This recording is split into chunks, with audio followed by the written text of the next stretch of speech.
ओम शांति। अव्यक्तवाणी 26 मई 1969। संपूर्ण स्नेही की परख। पहला पॉइंट है, सभी किस स्थिति में बैठे हो, लगन में बैठे या मगन अवस्था में, किस अवस्था में हो। ज़्यादा समय लगन लगाने में जाता है या मगन रूप में हो। अपनी चेकिंग तो करते होंगे। अच्छा, सभी की यही इच्छा है कि हमारे पेपर की रिजल्ट का मालूम पड़े। विशेष सभी के दिलों में यही संकल्प चलता रहता है। तो आज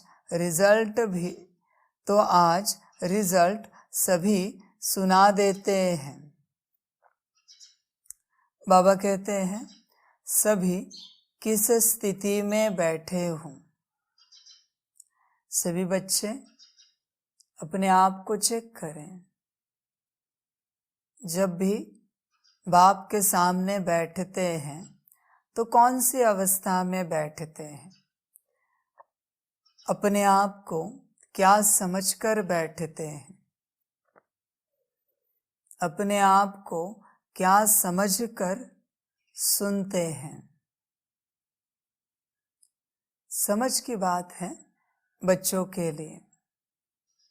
बहुत बार बच्चे मुरली सुनने बैठते तो हैं, लेकिन बच्चों को पता नहीं होता कि हम कौन हैं और किसके सामने बैठे हैं। भक्ति मार्ग की तरह बस बैठ जाते हैं, इसलिए बदलाव नहीं हो रहा है। किसके सामने बैठे हैं और क्या समझ कर बैठे हैं, इस पर निर्भर है आपको प्राप्ति क्या होगी। बच्चे प्राप्ति तो चाहते हैं, पर स्वरूप में नहीं आना चाहते। स्वरूप में आ जाइए, प्राप्ति निश्चित रूप से हो जाएगी। बच्चे कहते हैं, ज्ञान समझ में नहीं आता। जिसका ज्ञान है, जो दे रहा है, जिसका मना आत्मा का ज्ञान है, और दे कौन रहा है, बाप दे रहा है। तो अगर बाप दे रहा है तो आत्मा समझकर, बाबा जो है उसे वो समझकर बाप के सामने बैठना चाहिए, तभी ज्ञान समझ में आएगा, बुद्धि में बैठेगा। फिर योग लगेगा, धारणा होगी और सेवा भी आसानी से हो जाएगी। बच्चे स्वरूप में नहीं बैठते और ज्ञान कौन दे रहा है यह नहीं समझते, इसलिए ज्ञान बुद्धि में नहीं बैठता। वरना बाबा ने आत्मा की बुद्धि को ही इस प्रकार से बनाया है कि आत्मा बस एक बार सुने, स्वरूप में आकर एक बार सुने तो वह धारण हो जाएगा। इस प्रकार से बाबा ने आत्मा की बुद्धि को बनाया है। पर बच्चों का काम है स्वरूप में आना। और बात, बच्चे कहते हैं, बाबा योग नहीं लगता। अभी योग कौन लगाने वाला है? आप आत्मा। तो आत्मा समझकर योग लगाने बैठेंगे तो योग लग जाएगा। नाम रूप से योग कहाँ से लगेगा? और जिसके साथ योग लगाना है वो भी तो याद होना चाहिए, उसका स्वरूप भी तो पता होना चाहिए। तभी तो योग लगेगा, वरना योग कहाँ से लगेगा। कोई कहते हैं बाबा अनुभव नहीं होता, कहाँ से होगा? अनुभव करने वाला ही जगह पर नहीं है तो अनुभव कहाँ से होगा? आप अपनी जगह पर आ जाओ, अपने स्वरूप में आ जाओ, अनुभव अपने आप हो जाएगा, योग अपने आप लगेगा। आत्मा को परमात्मा के अलावा और इस दुनिया में कुछ भी याद नहीं आता। आप अपने आप को आत्मा ही नहीं समझते तो आपको परमात्मा कहाँ से याद आएगा? आप नाम रूप में ही फंसे हो तो संसार ही याद आ रहा है। बच्चों के लिए बहुत छोटी सी और बच्चों जैसी समझ की बात है, बच्चों जैसी। आपका जो भी प्रोफेशन है, अगर आप उस स्वरूप में चले गए तो आपको वही याद आएगा जो आपका प्रोफेशन है। नौकरी वाला अगर अपने स्वरूप में चला गया तो उसे ऑफिस का काम काज ही याद आएगा। बिजनेस वाला बिजनेसमैन के स्वरूप में चला गया तो उसे बिजनेस ही याद आएगा, थोड़ी परमार्थ याद आएगा। समझ की बात है बच्चों के लिए। बस स्वरूप बदल लीजिए, बाबा अपने आप याद आएगा। खेल सारा स्वरूप का है। समय प्रति समय किस स्वरूप में आना है बच्चों को पता होना चाहिए। बच्चे भूल जाते हैं, फिर माया आ जाती है। नाम रूप के हर स्वरूप में माया आपकी साथी है और आत्मा के हर स्वरूप में बाप आपका साथी है।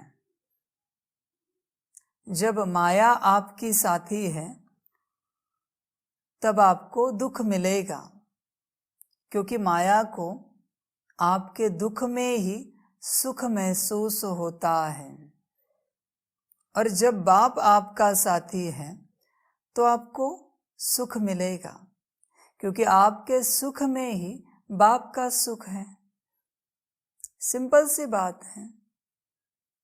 इसलिए बच्चे अपने को चेक करें। अभी भी बाबा पूछ रहे हैं सभी किस स्थिति में बैठे हो, अपने को चेक करो। आप कौन से स्वरूप में बैठे हो? बाबा ने बताया भी है आपको कि जब जब ज्ञान सुनने बैठो तो ब्राह्मण स्वरूप में अपने आप को आत्मा समझ के बैठो, तब ज्ञान बुद्धि में उतर जाएगा। ब्राह्मण स्वरूप के अलावा मुरली बुद्धि में नहीं उतरेगी। उसी प्रकार अनादि स्वरूप में रहेंगे तब ही योग लगेगा। समझ की बात है, गहन योग लगेगा। अनादि स्वरूप में नाम रूप में बैठोगे तो योग कहाँ से लगेगा? किसी और स्वरूप में भी योग नहीं लगेगा गहनता वाला, सिर्फ ब्राह्मण स्वरूप में और बाबा कहते हैं अनादि स्वरूप में लगेगा। उसमें भी गहनता में जाना है तो अनादि स्वरूप में ही रहना पड़ेगा। और कोई स्वरूप उसमें योग नहीं लग पाएगा। समझ की बात है। अभी भी सभी बच्चे अपने को चेक करें कि आप अपने आप को क्या समझ कर बाप के सामने बैठे हो। चेक करें। बाबा पूछ रहे हैं सभी किस स्थिति में बैठे हो? लगन में बैठे या मगन अवस्था में? लगन में हो या मगन में हो? मगन माना खो गए, लगन माना खो रहे हैं। बस अभी लगन लग रही है। और मगन मना लगन से परे वाली अवस्था है जिसमें आप खो गए हो। सबसे पहले स्थिति में बैठिए, तो फिर लगन लगेगी। लगन की गहराई में उतरेंगे तो मगन अवस्था में पहुंचना शुरुआत हो जाएगी। और मगन अवस्था में योग गहन लगेगा। मगन अवस्था में जहां आपको कुछ भी याद नहीं आ रहा है सिवाय आप और बाप के। जब तक आपको संसार की कोई भी बात याद आ रही है तब तक आप अपनी स्थिति में नहीं बैठे हो। यह प्रमाण है। समझ की बात है। आपको अपना शरीर भी याद आ रहा है, नाम रूप भी याद आ रहा है, मना आप स्थिति में नहीं हो। इसलिए पहले स्थिति में बैठो, फिर लगन लग जाएगी, फिर मगन अवस्था में पहुंचेंगे, फिर बाप की अनुभूति होना शुरू हो जाएगी। शुरुआत स्थिति से है। लगन में बैठे या मगन अवस्था में, मगन अवस्था में योग में सदा रहना चाहिए। मगन अवस्था में, मगन अवस्था में भी कब रहेंगे? जब बहुत स्नेह से बाबा को याद करेंगे। काम के लिए नहीं, किसी कार्य के लिए नहीं, किसी सेवा के लिए नहीं। नहीं तो बच्चे जब भी कोई कार्य होता है, काम निकलता है, सेवा होती है, तो बाप को बड़े प्यार से याद करेंगे। बाबा फल भी दे देता है। चलो तुम भले सेवा अर्थ, कार्य अर्थ मुझे याद कर रहे हो, मैं फल दूंगा। ऐसे नहीं कि मैं फल नहीं दूंगा, पर तुम मुझ में मगन नहीं हो पाओगे, क्योंकि याद करने में तुम्हारा स्वार्थ है। जब जब तुम स्वार्थ भाव से मुझे याद करोगे, तुम्हें बस प्राप्ति होगी, तुम्हारा स्वार्थ पूरा हो जाएगा। जिस स्वार्थ के लिए तुमने मुझे याद किया था, पर मैं नहीं मिलूंगा, मुझे पाना है, तो निस्वार्थ भाव से मुझे याद करना पड़ेगा। मैं नहीं जानता तुम्हारे जीवन में अभी सुख चल रहा है लौकिक रूप से या दुख चल रहा है, उसका और मेरा कोई लेना देना नहीं है। वो तुम्हारे कार्मिक अकाउंट है। मैं बस इतना जानता हूं कि तुम मुझे किस भाव से याद करते हो। चेकिंग करो अपनी कि बाबा को याद करते समय हम किस भाव से याद करते हैं, निस्वार्थ भाव से या स्वार्थ भावना से। अभी तक क्या किया यह भी चेकिंग करो। और अभी तक स्वार्थ भावना से याद कर रहे होंगे तो अभी तो बदल लीजिए कि जीवन में दुख आए या सुख आए, बाबा को बस निस्वार्थ भाव से याद करेंगे, किसी कारण से याद नहीं करेंगे। कारण से याद करना बहुत बुरा और खतरनाक संस्कार होता है, बहुत बुरा संस्कार है। कारण से चेक कीजिए अपने आप को। तो बाबा कहते हैं किस अवस्था में हो, चेक करो। ज्यादा समय लगन लगाने में जाता है या मगन रूप में हो? बाबा पूछ रहे हैं, ज्यादा समय आपका लगन लगाने में जाता है या मगन रूप में रहते हो? जो संसारी हैं वो स्थिति तक भी नहीं पहुंचेंगे, लगन तो बहुत दूर है, मगन तो छोड़ ही दीजिए। मगन अवस्था में कौन पहुंच सकते हैं? जिन्होंने बुद्धि से संसार को भूला है, जिनकी बुद्धि में संसार बैठा है, वो मगन अवस्था में नहीं पहुंच सकते। नाम रूप मान शान धन, इसमें जो फंसे हैं वह ईश्वरीय सुख क्या जाने, वो कभी मगन अवस्था में पहुंच ही नहीं सकते। और बाबा की अनुभूति मगन अवस्था में है। अपने को चेक करो। बाबा कहते हैं, बहुत गई थोड़ी रही, अभी तो मुझ में मगन हो जाओ। अभी तो हो जाओ।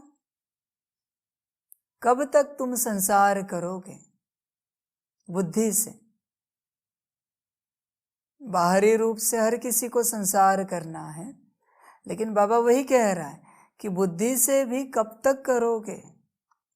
बुद्धि मेरे में लगाओ, मुझे याद करो,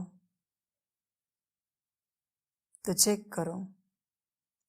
ज्यादा समय लगन लगाने में जाता है या मगन रूप में हो? स्थिति में आएंगे तो लगन आसानी से लग जाएगी, और लगन की गहराई होने के बाद, लगन की गहराई माना बाप की बहुत परेशान करने वाली याद जब आपको शुरू हो जाएगी, माना मुझे बस बाबा चाहिए, इस प्रकार से, इसलिए बाबा ने इसे कहा परेशान करने वाली याद जब शुरू हो जाएगी, वो लगन है। लगन माना एक बाप के अलावा और कुछ नहीं याद आए, बस बाबा बाबा बाबा, इसे लगन कहा जाता है। जैसे लौकिक में बाबा कहते हैं कोई आशिक माशुक होते हैं तो कितना याद सताती है एक दूसरे की, वो लगन है। जब एक दूसरे को मिलते हैं तो एक दूसरे में खो जाते हैं, वो मगन अवस्था है। तो पहले आपके अंदर लगन शुरू होनी चाहिए। हर कर्म में बाबा याद आए, हर श्वासोच्छ्वास बाबा याद आए। इसलिए बाबा ने इसे कहा परेशान करने वाली याद, कि बाबा के अलावा और कुछ भी याद ना आए। जब ऐसी अवस्था होगी तब कह सकते हैं कि आप लगन अवस्था में हो। आपको क्या लगता है, आप अगर बाबा की याद में रहो तो बाबा आपके संसार को नहीं संभाल सकता? इतनी भी ताकत नहीं है क्या बाप की याद में कि बाबा आपके संसार को चला सके, बाप की याद आपके संसार को चला सके? चेक करो। ताकत तो बहुत है, पर आपको विश्वास नहीं है, इसलिए आप संसार के पीछे भाग रहे हो। क्या बाबा की याद में इतनी भी ताकत नहीं है कि आपको 4 टाइम का भोजन आसानी से मिले? 4 टाइम की बात कर रहे हैं, 2 टाइम की भी नहीं। आपने कभी अनुभव करने का प्रयास ही नहीं किया। आपको लगता है आपके कार्य किए बिना आपके संसार का पत्ता नहीं हिलेगा। यह आपकी गलतफहमी है। आपकी हर सांस बाबा चलाता है। आपका संसार तो बहुत आगे की बात है, ऐसे ही बाबा चला देगा, पर आपको विश्वास नहीं है, इसलिए आप संसार के पीछे भाग रहे हो बाबा की याद को छोड़कर। चेक करो कितनी तड़प है आपके अंदर बाबा की याद के लिए। अपने को चेक करो।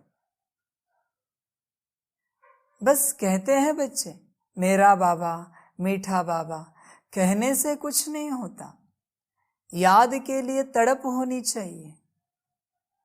तड़प होगी तो याद कर पाएंगे और लगन की गहराई में पहुंच जाएंगे।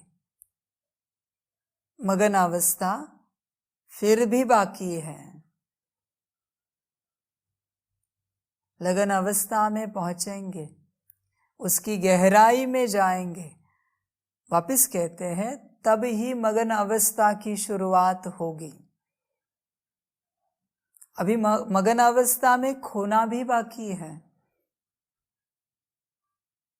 मगन अवस्था में खो जाएंगे तभी आप समाधि का अनुभव कर पाएंगे। समाधि माना क्या है? एक में खो जाना। ऐसे नहीं कि शरीर छोड़ने की बात है। समाधि 2 मिनट की भी हो सकती है, 2 घंटे की भी हो सकती है, 2 दिन की भी हो सकती है, पर प्राप्ति उसी में है। मगन अवस्था की गहराई में समाधि है, जहां सिर्फ आप और बाप हैं और कुछ भी नहीं है। इसलिए इस यात्रा पर चलने के लिए अपने को तैयार करो। स्थिति, लगन, मगन और समाधि चेक करो। ज्यादा समय लगन लगाने में जाता है या मगन रूप में हो, चेक करो। अपनी चेकिंग तो करते होंगे। बाबा पूछ रहे, अपनी चेकिंग तो करते होंगे। सभी अपनी अपनी चेकिंग करें। अच्छा, सभी की यही इच्छा है कि हमारे पेपर की रिजल्ट का मालूम पड़े। विशेष सभी के दिलों में यही संकल्प चलता रहता है। बच्चे पूछ रहे कि सभी की यही इच्छा है कि हमारे पेपर की रिजल्ट का मालूम पड़े, कि कहाँ तक हम पास होते हैं, हुए हैं, मालूम पड़े। बच्चे अपनी अवस्था को चेक करें। आप अगर अपनी स्थिति में हो तो आपका रिजल्ट आपके पास है। आपका रिजल्ट आपके पास है। बाबा को भी पूछना नहीं पड़ेगा कि रिजल्ट क्या है। समझ की बात है बच्चों के लिए। अभी वापिस इसमें वही बात आती है, रिपीट होके, अवस्था वाली। जब से ज्ञान मिला है, जब से बाप मिला है, हम किस अवस्था में रहते हैं। अगर बाप के साथ जुड़े हैं तो बाप की श्रीमत पर चलना चाहिए। बाप की पहली श्रीमत है, बच्चे अपने को आत्मा समझो। यह पहली श्रीमत है। दूसरी श्रीमत है, अपने को आत्मा समझकर मुझ बाप को याद करो। दूसरी श्रीमत है। अभी याद करने के लिए बैठने की आवश्यकता नहीं है। बच्चे कहेंगे हमारे पास समय नहीं होता याद करने के लिए। आपकी आंखें, कान, मुख, हाथ, पैर लौकिक कार्य करते हैं। मन बुद्धि को याद में लगाओ। बाबा कहाँ कहता है कि इन सभी कर्मेंद्रियों को बाबा के कमरे में बिठाओ और मुझे याद करो। ये भी तो नहीं कहता। भले इन कर्मेंद्रियों को चलाते रहो लौकिक कार्य में, लेकिन मन बुद्धि से मुझे याद करो। याद का भी संस्कार बनाना पड़ेगा। बहुतों के पास याद का संस्कार नहीं है। ऐसे नहीं कि अपने आप याद हो जाएगी। संस्कारों में याद होगी तो मन संकल्प चला पाएगा। मन ने संकल्प चलाया तो बुद्धि देख पाएगी। बुद्धि ने देखा तो वापस मन संकल्प चला पाएगा। और इन दोनों में जो कुछ हो रहा है वह संस्कारों में नोंद हो जाएगा। इसलिए याद करने के लिए भी संस्कार चाहिए। याद का बिना संस्कार के इस दुनिया में आप कोई भी कर्म नहीं कर सकते। आपके सारे कर्म वचन संस्कारों से होते हैं। इस बात को बुद्धि में पक्का कीजिए। जिस प्रकार से खाने पीने का, उठने बैठने का, पहनने का संस्कार है, उसी प्रकार याद का संस्कार बना लीजिए। जिसके पास याद का संस्कार है उसे बाबा को याद नहीं करना पड़ता, उसे बाबा याद आ जाता है, क्योंकि वह संस्कार है। समझ की बात है। जिसके पास गाड़ी चलाने का संस्कार है उसे गियर बदलना नहीं पड़ता, गियर अपने आप बदला जाता है संस्कारों वश। ब्रेक, क्लच, एक्सेलरेटर ये सब करना नहीं पड़ता, स्टीयरिंग ये सब अपने आप होता है, क्योंकि गाड़ी चलाने का संस्कार है। समझ की बात है। उसी प्रकार याद का संस्कार होना चाहिए। जिसके पास याद का संस्कार है ना, कहा भी जाए, बाबा का कोई चित्र भी देखा तुरंत बाबा याद आएगा। कोई धुन भी सुनी बाबा याद आएगा। कोई बाबा का गीत भी सुना बाबा याद आएगा। सफेद वस्त्र भी देखा बाबा याद आएगा। बैज भी देखा बाबा याद आएगा। जिनके पास याद का संस्कार नहीं है ना, उन्हें बाबा के कमरे में बिठाना पड़ता है, ट्रांसलाइट के सामने, तब भी मुश्किल बाबा याद आता है। ऐसी अवस्था है उनकी। उनको अपने आप को जगह पर लाना पड़ता है, तब बाबा याद आता है। किसी किसी का संस्कार इतना बड़ा है, दिव्य है, कि किसी गाड़ी पर भी स्टिकर देखे बाबा का, घर पर भी देखे तो भी बाबा याद आ जाता है। कोई आत्मा किसी को ओम शांति भी करे फिर भी बाबा याद आता है। इतना दिव्य संस्कार होना चाहिए बाबा की याद का। किसी भाई बहन को भी देखे, वैसे तो आत्मा आत्मा भाई भाई, तो किसी भी भाई को देखे तो भी बाबा याद आना चाहिए। इतना दिव्य संस्कार होना चाहिए। किसी के पास इतना दिव्य संस्कार होता है कि लाल लाइट देखी ही देखी कि बाबा याद आ जाता है। देखिए कितना बड़ा संस्कार है कि बाबा की हर बात से उन्हें बाबा याद आता है। संस्कार होना चाहिए। बिना संस्कारों के आप बाबा को याद नहीं कर सकते। इस बात को ध्यान में रखना। बच्चे याद तो करना चाहते हैं, पर समय अनुसार, अमृत वेला, ट्रैफिक कंट्रोल, नुमाशाम, यह बच्चों की याद है। बाबा कहते हैं, मैं दिन भर तुम्हें याद करता हूं और तुम मुझे बस समय पर याद करते हो, जब तुम्हें फुर्सत मिलती है। क्या इतना भी प्यार नहीं है मुझसे कि मैं दिन भर तुम्हें याद आ जाऊं? इतना प्यार है तुम्हारा संसार से कि दिन भर तुम्हें संसार याद आता है, मुझे भूल जाते हो। समझ की बात है बच्चों के लिए। बच्चे भूल जाते हैं बाबा को। ऐसे समय पर याद करना यह कोई याद नहीं है, यह तो स्वार्थ भावना है, यह तो जबरदस्ती हुई।